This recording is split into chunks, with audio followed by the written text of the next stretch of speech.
Sejam bem-vindos à segunda videoaula da disciplina Teorias da Administração Pública.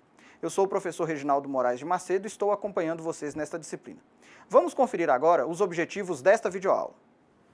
Conforme vocês podem observar, são objetivos desta videoaula: entender a Era Vargas e suas proposições de gestão do Estado e compreender a dependência do Brasil em relação a Portugal na formação do Estado brasileiro. Vamos começar. De forma geral, dois grandes eventos moldaram o processo de formação dos estados contemporâneos. O primeiro deles, a Revolução Industrial, e o segundo, o Iluminismo. A Revolução Industrial representou uma mudança completa nas formas de arranjo produtivo, assim como dos próprios processos de produção. Tendo surgido na Inglaterra e depois se espalhado para outros países, a Revolução Industrial trouxe o fortalecimento da burguesia, o grupo detentor dos meios de produção, e a formação de um contingente bastante diversificado de profissionais que passaram a compor a mão de obra das empresas nascentes. As críticas trazidas posteriormente por Karl Marx e Friedrich Engels ainda são muito lembradas e retratam as dificuldades decorrentes do surgimento do sistema capitalista. Evidentemente, o fortalecimento da burguesia trouxe consigo um deslocamento do campo de forças políticas, ao mesmo tempo em que ocorria um enfraquecimento do poder político e, até certo ponto, militar dos estados nacionais, muitos dos quais constituídos, naquele momento, em monarquias absolutistas, ou seja, em que o rei, imperador, czar ou kaiser eram detentores do poder por herança militar e, por vezes, inclusive, divina. A burguesia, empoderada economicamente, passou a buscar maior participação nos processos políticos de determinação das vontades individuais e coletivas. Nesta busca, em determinadas situações, associou-se aos governantes, fortalecendo-os. Contudo, em outras situações, passou a opor-se a esses mesmos governantes, fomentando revoluções e aumentando a instabilidade dos regimes monárquicos e gerando, inclusive, mudanças de regimes políticos. Este, inclusive, foi um fator muito importante para a adoção dos sistemas presidencialistas e parlamentaristas. Nos casos em que a monarquia continuou vigente, os poderes dos reis e imperadores passou a ser limitado pela Constituição e pelo Parlamento, gerando o que se passou a conhecer posteriormente como monarquia constitucional parlamentar. O Iluminismo, por sua vez, foi um movimento que buscou avançar na compreensão do indivíduo e de sua relação com a religião, com a natureza e, em especial, com os outros indivíduos. Entre suas conquistas estão o estabelecimento da ciência e das capacidades analítica e crítica não mediadas pelo pensamento religioso. Em segundo, o rompimento com a tradição medieval. Em seguida, nós temos o posicionamento do indivíduo no centro do processo social. E, por fim, a maior importância dada às construções humanas e sua prevalência ao natural, ou seja, uma importância, um deslocamento do foco da natureza para o indivíduo.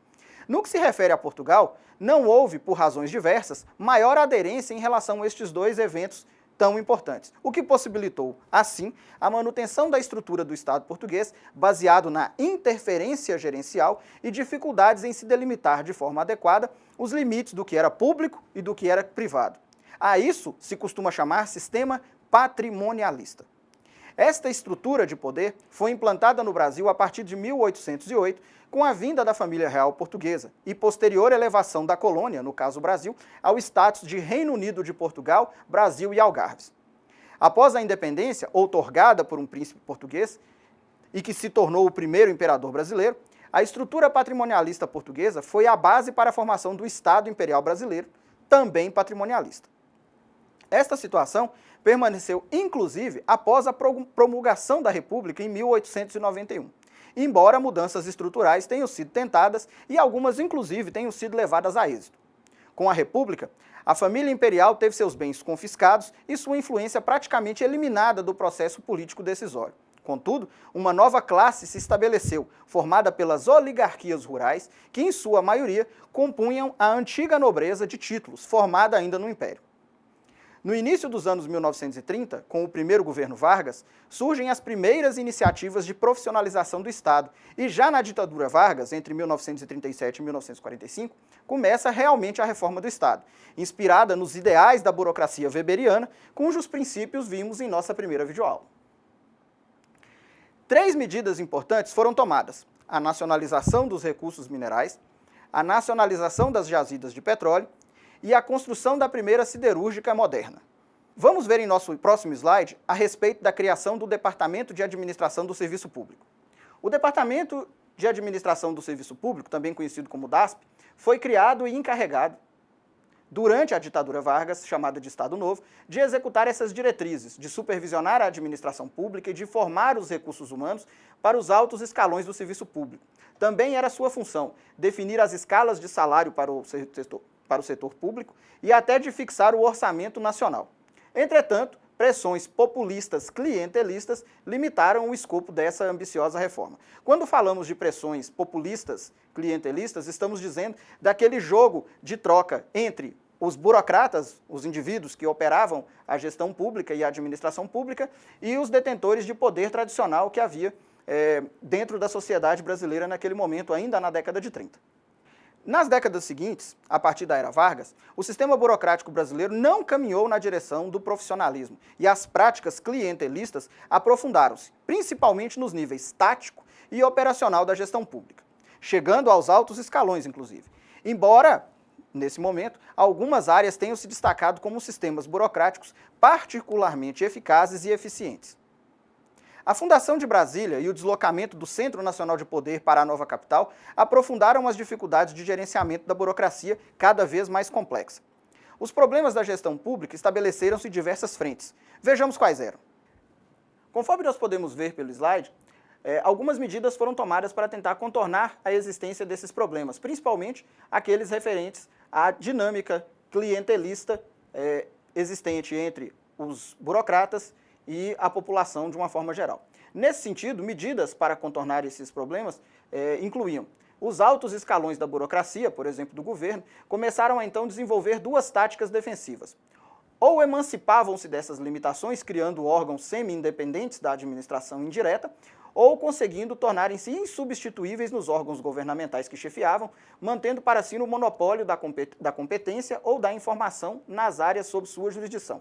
Dessa forma, transformando esses órgãos em feudos dentro do aparelho estatal. O que o autor do caderno didático quer nos contar é que havia dentro da administração pública, o que o autor do caderno didático está trazendo para nós é que havia uma necessidade, inclusive, dentro do próprio sistema da administração pública, de tentar resolver o problema. Mas essa resolução, ela vinha sempre de cima para baixo. E muitas vezes ela não alcançava os níveis mais intermediários e inferiores da administração pública.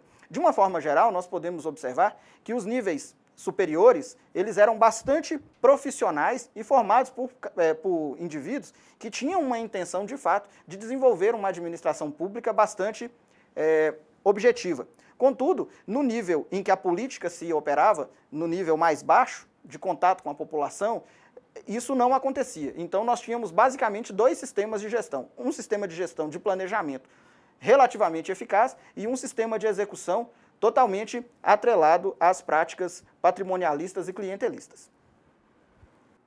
No que se refere ao governo militar, ocorrido entre 1964 e 1985, as características clientelistas populistas da administração pública tornam-se ainda mais acentuadas. Em 1967, houve significativa alteração dos princípios de funcionamento do DASP, conforme podemos observar pela transcrição existente nas páginas 35 a 37 do caderno didático, que se referem ao Decreto-Lei nº 200, de 25 de fevereiro de 1967. Este decreto é um documento histórico bastante interessante, é um documento bastante abrangente e, de forma geral, estabelece a estrutura básica da administração federal e da reforma que foi tentada naquele ano de 1967. Apenas para fechar esse assunto, conforme o professor Luiz Carlos Bresser Pereira, a reforma da administração pública tentada no governo militar foi um fracasso. Iniciaremos agora o nosso segundo momento dessa videoaula. Abordaremos, então, o patrimonialismo. Conforme vimos em nossa primeira videoaula, Max Weber realizou um profundo estudo acerca das formas de dominação, ou seja, dos processos pelos quais um indivíduo ou grupo exerce influência sobre outro indivíduo ou grupo. Max Weber destacou, também como já vimos, três formas de dominação: a tradicional, a carismática e a burocrática. A forma tradicional está fundamentada na existência de algum tipo de poder concentrado na mão de um ou de poucos e que os demais membros da sociedade buscam acessar. Este poder pode ser político, militar, econômico, financeiro, etc. Mas ele é externo ao indivíduo ou ao grupo que o detém. Na intenção de terem acesso a esse poder, os indivíduos menos empoderados aceitam sujeitar-se ao detentor do poder, surgindo assim um mecanismo de troca de favores, influência, bens e facilidades. Em primeiro momento, pode parecer que não existe um problema nesse tipo de negociação. Contudo, nós devemos lembrar que a coisa pública, ou seja, os bens e direitos que pertencem ao Estado, na verdade, pertencem a todos os cidadãos daquele Estado e não poderiam ser utilizados para garantir vantagens a grupos específicos de cidadãos, muitas vezes que não reúnem as condições ou os direitos suficientes para ter acesso àqueles bens e direitos. Trata-se, então, de uma subversão da lógica de uso. A administração patrimonial é uma das formas de dominação tradicional, segundo Weber. Vamos observar agora o caso do patrimonialismo brasileiro. Em relação ao patrimonialismo brasileiro, conforme a página 41 do caderno didático, nesse modelo o público e o privado se confundem. Nele existe a corrupção, o clientelismo e o nepotismo. No caso brasileiro, podemos comentar que o patrimonialismo é uma herança do período colonial que se aprofundou na República Velha e ainda não foi superado. Quando nós falamos de clientelismo, nós estamos nos referindo às práticas em que burocratas, agentes públicos, utilizam seu próprio cargo para obter benefícios privados. E a própria sociedade também utiliza esse agente para ter algum tipo de benefício, muitas vezes um benefício que eles não teriam direito. Quando falamos de nepotismo, estamos dizendo a respeito dos benefícios que um determinado gestor público pode ter ao colocar membros de sua família ou amigos nos cargos públicos de forma que ele consiga operacionalizar ações que muitas vezes seriam ações consideradas antiéticas ou mesmo ilegais. Interessante lembrar que o problema patrimonialista brasileiro, ele é uma decorrência cultural, ele não surge com a fundação do Estado brasileiro, ele não surge com a República e ele não surge com os governos democráticos do final do século XX. A questão do patrimonialismo é uma questão entranhada na cultura brasileira e se estende a praticamente todo o período de existência do Estado brasileiro. Continuando agora, vamos falar um pouco a respeito da burocracia e do gerencialismo. O início do período de administração burocrática no Brasil está demarcado com a instituição do DASP, conforme já vimos ainda na era Getúlio Vargas. Podemos discutir a burocracia sob diferentes enfoques gerenciais. No primeiro, temos Max Weber, que entende a existência do modelo analítico ideal chamado dominação legal, cuja principal manifestação é a burocracia. Neste caso, busca-se a implementação de um sistema de gestão baseado na impessoalidade, na construção de uma estrutura hierarquizada e disciplinar, com clara definição de cargos, salários, funções e responsabilidades e com processos de seleção previamente estabelecidos e treinamentos que possam desenvolver a máxima capacitação técnica dos burocratas. Já falamos a respeito dos burocratas em nossa primeira videoaula. Outras características do sistema burocrático weberiano são a total separação de interesses entre a gestão pública e a gestão privada. Nesse caso, da burocracia weberiana, a fonte de poder é o cargo e não o ocupante do cargo. Também devemos destacar o mérito como critério para a contratação e promoção dos burocratas aos níveis superiores da organização burocrática. Evidentemente, não se trata de um sistema perfeito. Inclusive, longe disso, conforme já vimos pelas críticas de Robert Merton em nossa primeira videoaula ao sistema burocrático. Falamos do excesso de controle, da despersonalização dos relacionamentos e das dificuldades em se gerenciar adequadamente as motivações e objetivos, tanto dos participantes da estrutura burocrática, quanto de como conter corretamente os interesses particulares. Nesse ponto, falamos novamente de corrupção. Outra visão burocrática especialmente importante foi trazida por Karl Marx ao estudar a dinâmica de funcionamento da burocracia francesa. Neste caso, os burocratas não eram uma classe por si mesma e existiam em função de outras classes, sendo, em última instância, composta basicamente por parasitas que deveriam ser extintos, conforme diria Trotsky. Por sua vez, a visão neoliberal busca a construção da burocracia eficiente, ou seja, mínima em quantidade e consumo de recursos e que realize de forma adequada o trabalho a que se dispõe. No caso do liberalismo, destaca-se a public choice, ou teoria da escolha pública, pela qual a burocracia deve ater-se a realizar as atividades que o mercado não tem interesse. Trata-se de um sistema burocrático mínimo suficiente apenas para realizar as atividades sociais básicas. É interessante observar que os neoliberais não culpabilizam a burocracia, ou seja, não a consideram um fator totalmente negativo para a sociedade, como entendem os marxistas. A burocracia é necessária e deve ser preservada, desde que não consuma mais recursos que o necessário para a realização de suas atividades, que são, conforme já falamos, aquelas as quais o mercado não se interessa em realizar.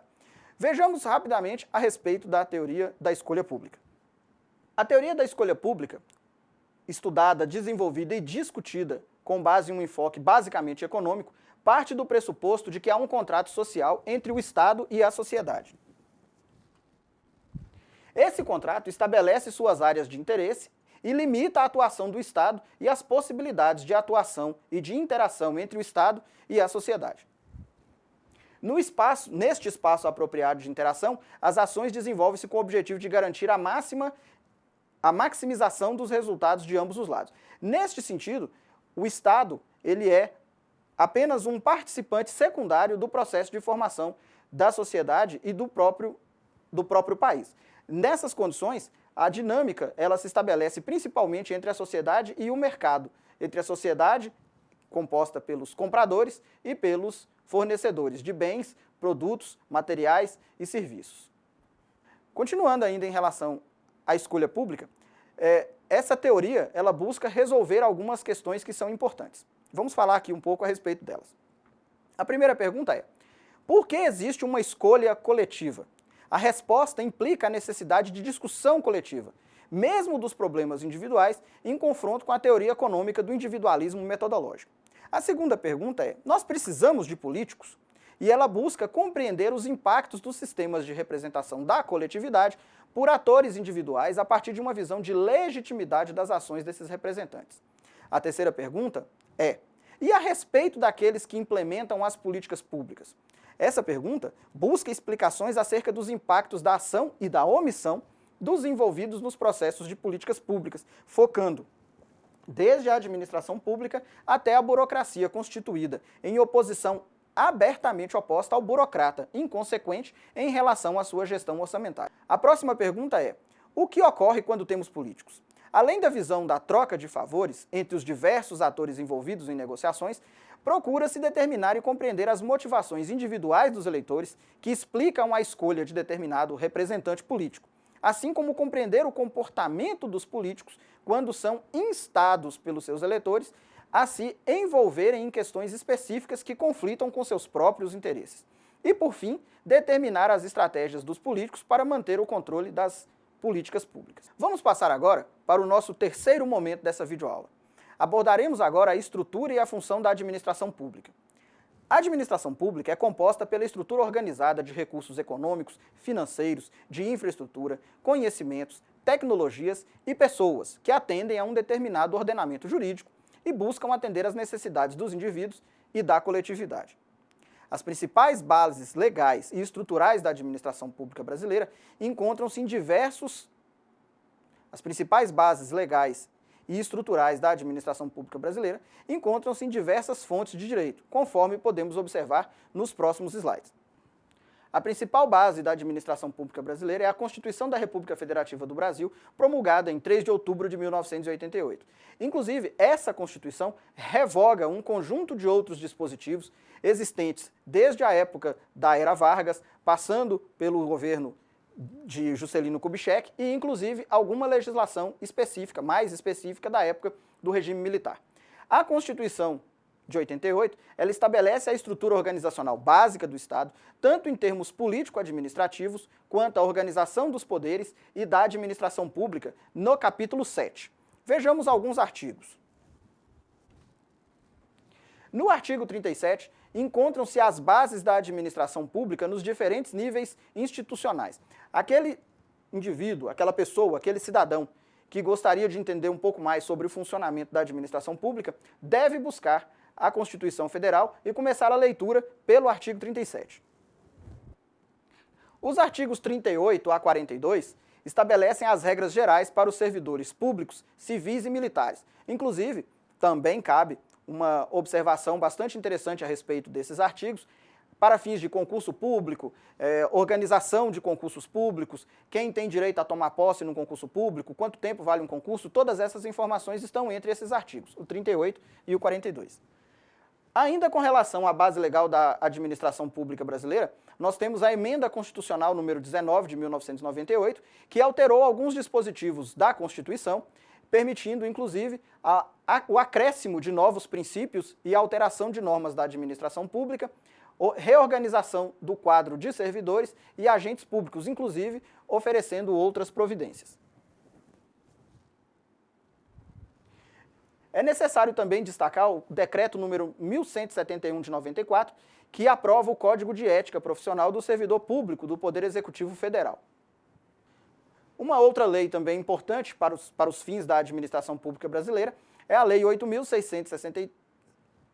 Outra lei também particularmente importante é a Lei número 8.666/93, que regulamenta o artigo 37, inciso 21, e institui normas para licitações e contratos na administração pública. Todos os processos de contratação, licitação, convênios, todos eles estão descritos nessa lei e ela é de observação extremamente importante. Por fim, nós temos o Decreto 5.450 de 2005, que regulamenta o pregão, uma forma de aquisição de bens e serviços, na forma eletrônica, também bastante importante para fins de entendimento do processo gerencial da administração pública brasileira. Em relação ao funcionamento do serviço público, nós podemos dizer que a execução deste serviço público pode ser realizada de forma direta ou indireta. Diz-se direta quando realizada pelo próprio poder público. Neste caso, os serviços ou atividades são executados ou realizados pelo próprio Estado por meio de sua infraestrutura de pessoal e de recursos. A administração pública, por sua vez, é indireta quando realizada por terceiros, ou seja, organizações que não são o próprio agente público. Aqui podemos falar de duas situações diferentes. Em primeiro lugar, os terceiros, que fazem parte da administração pública. Destacam-se, neste caso, as autarquias, as fundações, as empresas de sociedade mista, as empresas públicas e as agências reguladoras e executivas. Falaremos mais detalhadamente a respeito de cada uma delas adiante desta mesma videoaula. Também existem os terceiros que se encontram fora da estrutura burocrática, os conhecidos particulares. A atuação dos particulares ocorre por meio de concessões, permissões ou autorizações. Vejamos agora os processos de descentralização previstos na administração pública brasileira. São processos comuns de descentralização. A descentralização por delegação, ocorrida quando se transfere a execução do serviço público para terceiros. A descentralização para particulares, que ocorre sempre via delegação, pois a titularidade jamais sai das mãos da administração pública. E o terceiro tipo é a descentralização para a empresa pública e para a sociedade de economia mista. Também se faz por delegação, pois, embora esteja dentro da administração indireta, não tem personalidade jurídica de direito público. Esses são, então, os três processos de descentralização. São as formas pelas quais a administração repassa a execução do serviço público para alguma instituição que não pertence objetivamente à administração direta. Retornando, falando agora sobre a administração pública direta, nós temos que na administração pública direta, as organizações que podem realizar atividade econômica são a exceção e somente podem realizar atividades conforme previstas na Constituição Federal em seu artigo 173, que diz, objetivamente, a exploração direta da atividade econômica pelo Estado só será permitida quando necessária aos imperativos da segurança nacional ou relevante interesse coletivo.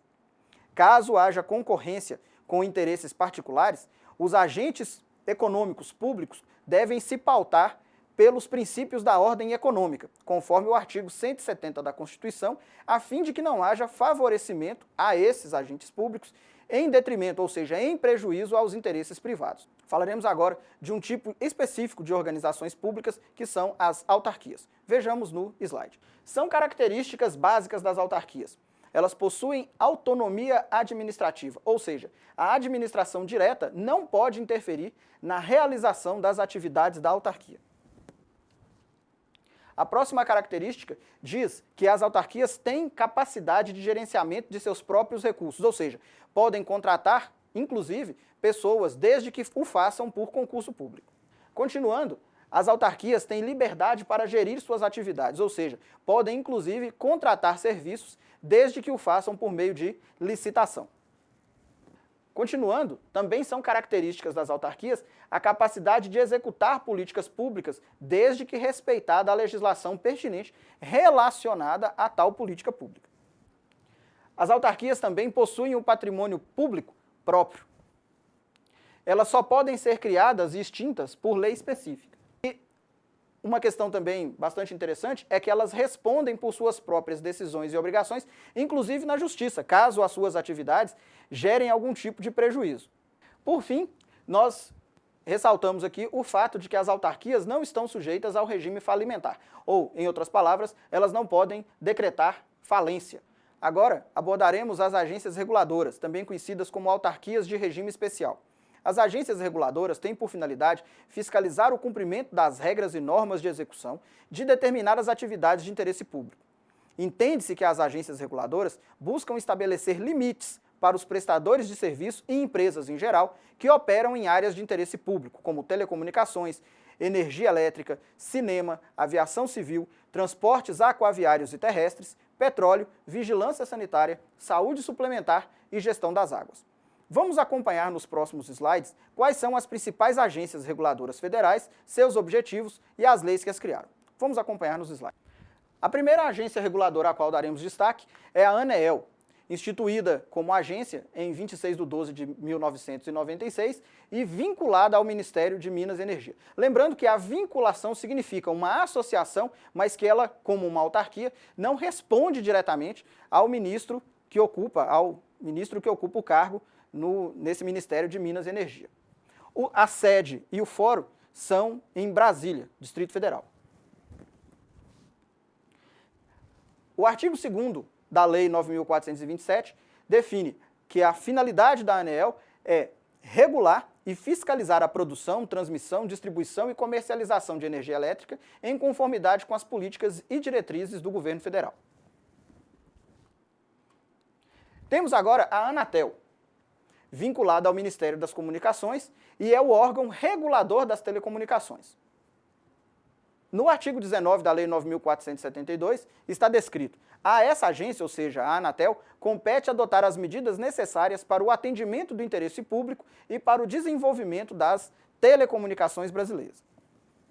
A próxima agência reguladora é a ANAC, vinculada ao Ministério da Defesa, também uma autarquia submetida ao regime especial.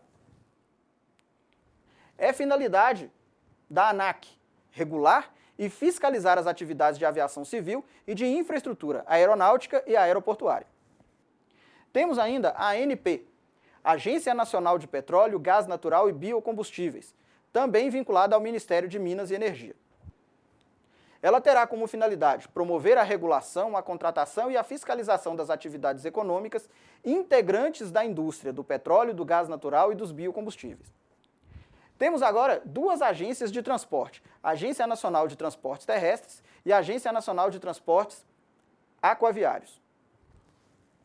Ambas as agências foram criadas pela mesma lei, a Lei nº 11.182, de 27 de 9 de 2005. O artigo 22 dessa lei estabelece a esfera de atuação da Agência Nacional de Transportes Terrestres. Lá no inciso número 2 diz: a Lei 11.182 define em seu artigo 22 que constitui esfera de atuação da Agência Nacional de Transporte Terrestre. Primeiro, o transporte ferroviário de passageiros e cargas. Segundo, a exploração da infraestrutura ferroviária e o arrendamento dos ativos operacionais existentes. No terceiro, o transporte rodoviário interestadual e internacional de passageiros. No quarto, o transporte rodoviário de cargas. No quinto, a exploração da infraestrutura rodoviária federal. No sexto, o transporte multimodal. E no sétimo, o transporte de cargas especiais e perigosas em rodovias e ferrovias. No artigo seguinte, o artigo 23, está descrita a esfera de atuação da Agência Nacional de Transportes Aquaviários. Em primeiro, a navegação fluvial, lacustre, de travessia, de apoio marítimo, de apoio portuário, de cabotagem e de longo curso. No inciso segundo, os portos organizados e as instalações portuárias neles localizadas. Em terceiro, as instalações portuárias. No quarto, o transporte aquaviário de cargas especiais e perigosas. E no quinto, a exploração da infraestrutura aquaviária.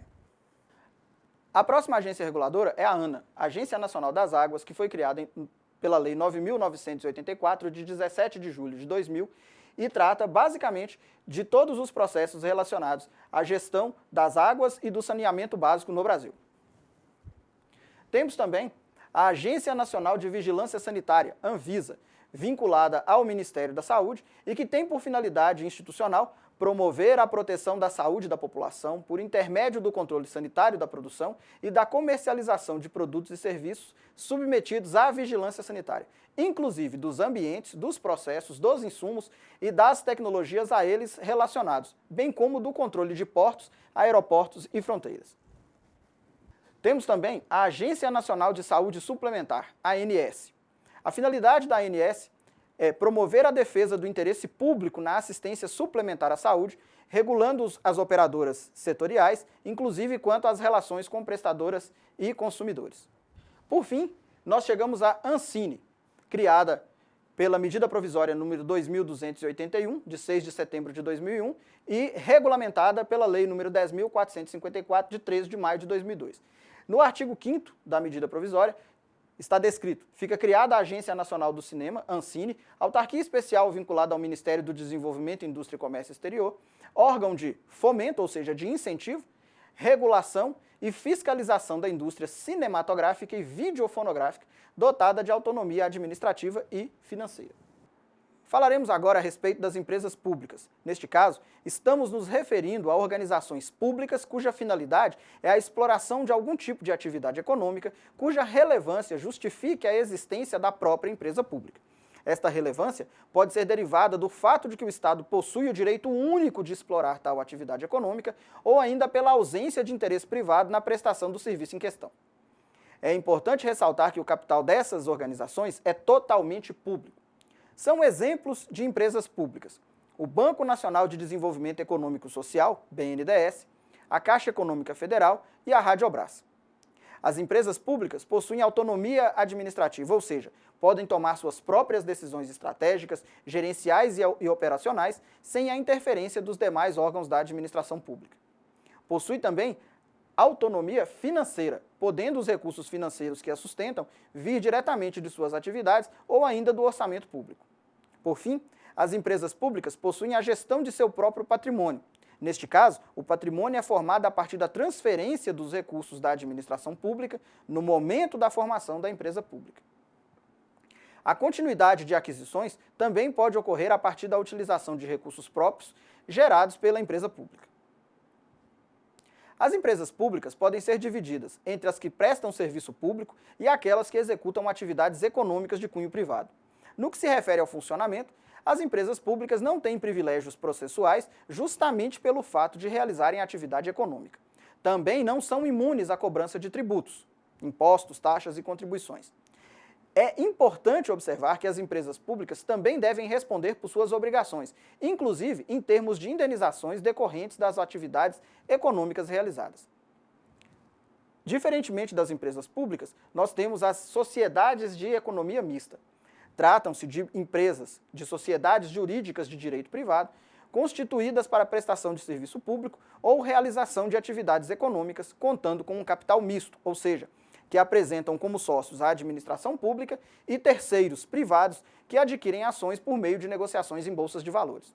De forma geral, a maior parte do capital votante, ou seja, que tem condições de tomar decisões, está em poder da administração pública. São exemplos de sociedades de economia mista o Banco do Brasil e a Petrobras, dentre muitas outras, tanto em nível federal quanto estadual, distrital e municipal. Bem, estamos finalizando a nossa segunda videoaula. Nesta videoaula, tratamos do gerencialismo, do patrimonialismo, do processo de formação do Estado patrimonialista brasileiro e falamos sobre a estrutura e o funcionamento da administração pública federal. Nesta videoaula, nós gostaríamos que vocês tivessem acesso a essas informações, principalmente quanto à legislação brasileira, em especial da questão constitucional, que vai dos artigos 37 ao 42. A próxima videoaula, a terceira videoaula, é uma aula especial em que trataremos, basicamente e exclusivamente, dos conceitos de eficácia, eficiência e efetividade. É interessante notar que no caderno didático, esses assuntos compõem a segunda unidade do caderno. nós estamos, dada a importância desses termos, deslocando esses assuntos para uma videoaula específica, que ocorrerá, que será justamente a terceira videoaula. Espero que todos tenham acompanhado bem, façam as suas anotações, né? Participem dos chats, façam as atividades, participem também dos fóruns e nós nos vemos na próxima videoaula. Muito obrigado pela atenção e até a próxima.